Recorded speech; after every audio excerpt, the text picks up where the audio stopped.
அஸ்ஸலாமு அலைக்கும் வரஹ்மத்துல்லாஹி வபரகாத்துஹு. இந்த வீடியோவில் நம்ம தொழுகை பற்றி தெரிஞ்சுக்கலாம். இந்த உலகத்தில் பிறந்த எல்லா மனிதர்களுக்குமே தொழுகை கடமையானது தான். அது ஒரு சின்ன பையன்லேருந்து வயசான தாத்தா வரைக்கும் தொழுகை ரொம்பவே கடமையானதாக அல்லாஹ் ஆக்கியிருக்கான்.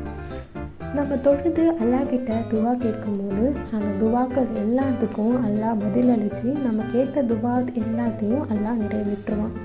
நம்ம இந்த உலகத்தில் தொழுது அல்லாஹ்கிட்ட துவா கேட்குறோம், அதனால் இந்த உலகத்துலேயும் நம்மளுக்கு பலன் இருக்குது. அது மட்டும் இல்லாமல் ரொம்ப பெரிய நாளான மறுமை நாளில் நம்மளுக்கு ரொம்ப பெரிய கிஃப்ட்டுமே அதில் காத்துட்ருக்கு. அல்லாஹ் நம்மளுக்கு ஒரு நாளைக்கு 5 வேளை தொழுகிறதுக்கு கடமையாக்கியிருக்கான். ஒரு நாளைக்கு நம்ம 5 வேளை தொழுகணும். அப்படி என்ன 5 வேளை எப்போ தொழுகணும்னு பார்ப்போமா? வாங்க. முதல்ல நம்ம ஃபஜர் தொழுகையிலேருந்து நம்ம நாளை ஸ்டார்ட் பண்ணணும்.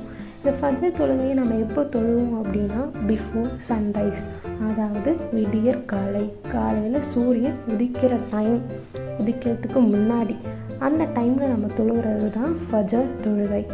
இதை தொடர்ந்து நம்ம தொழுகிறது தான் ஜுஹர் தொழுகை. இந்த ஜுஹர் தொழுகையை நம்ம எப்போ தொழுவோம் அப்படின்னா மிட் டே, அதாவது மிடில் ஆஃப் த டே. சூரியன் உதிர்த்து உச்சிக்கு வருது இல்லையா, அந்த டைமில் நம்ம தொழுகிறது தான் ஜுஹர் தொழுகை. மிட் டே அந்த டைமில் தொழுகிறது ஜுஹர் தொழுகை. இதை தொடர்ந்து நம்ம தொழுகிறது தான் அசர் தொழுகை. இதை நம்ம தொடர்ந்து தொழுகிறது தான் அசர் தொழுகை. இதை நம்ம ஈவினிங் டைமில் தொழுவோம், அதாவது பிஃபோர் சன் செட் ஆகிறதுக்கு முன்னாடி, சூரியன் மறையிறதுக்கு முன்னாடி நம்ம தொழுகிறது தான் அசர் தொழுகை. இதை தொடர்ந்து நம்ம தொழுகிறது மகரிப். இதை நம்ம எப்போ தொழுவோம் அப்படின்னா சூரியன் அப்போ தான் மறைஞ்சிருக்கும், அதாவது ஜஸ்ட் ஆஃப்டர் தி சன்செட். அப்போ தான் சூரியன் மறைஞ்சிருக்கும். அந்த டைமில் நம்ம தொழுகிறது தான் மகரிப் தொழுகை. இதை தொடர்ந்து நம்ம தொழுகிறது இஷா தொழுகை. இது நம்ம எப்போ தொழுகணும் அப்படின்னா பிட்வீன் மிட் நைட்குள்ளே நம்ம தொழுவோம், அதாவது 12 o'clock நம்ம தொழுது முடிக்கணும் இந்த தொழுகையை.